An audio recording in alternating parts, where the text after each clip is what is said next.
It was my birthday, and I was playing in a JV basketball tournament in Tabor. And the whole time that we were playing, anytime there was a timeout or there was a quiet part of the game, Beans would always yell out, "Happy birthday, Darren!" He probably said happy birthday to me 25 times in that game.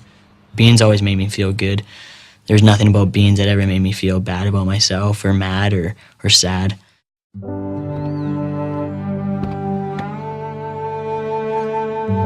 Chris, he was named Beans through his friends at school.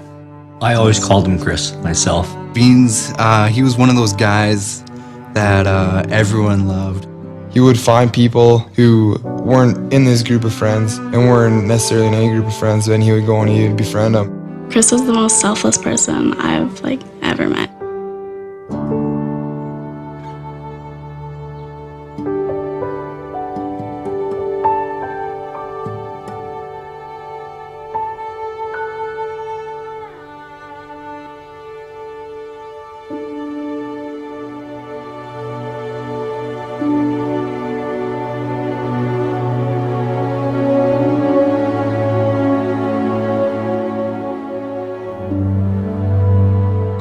That morning I went over with my seminary teacher, Brother Scott, to the Yokoyama's house, and I saw Beans' parents, and I went up to them and I said sorry. That's all I could say was sorry. I didn't know what else to say.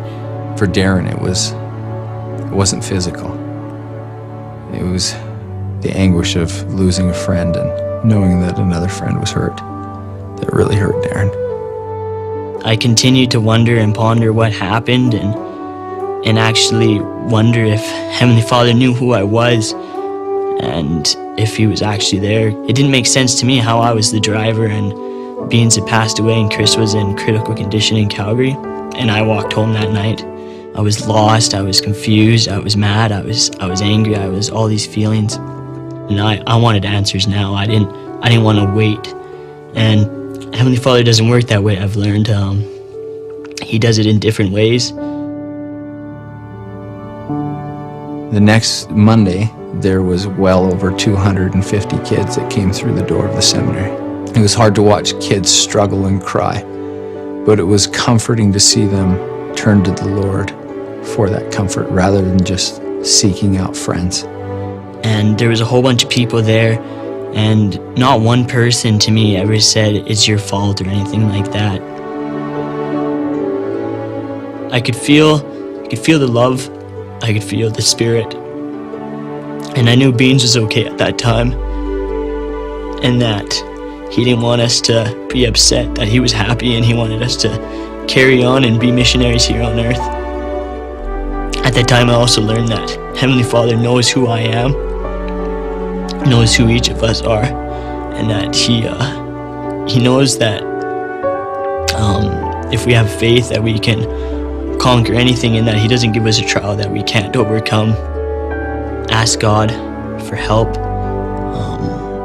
He will give you help. Over the past year and a half, it's been tough, but being on my knees quite a bit. I got answers later on. Plan of salvation, the atonement, it's real to me. Before, you learn it in seminary, you learn it in church your whole life when you're growing up, but until you actually apply it to your life, it takes a whole different meaning. From that, I know that Beans is all right and that I'll get to see him again.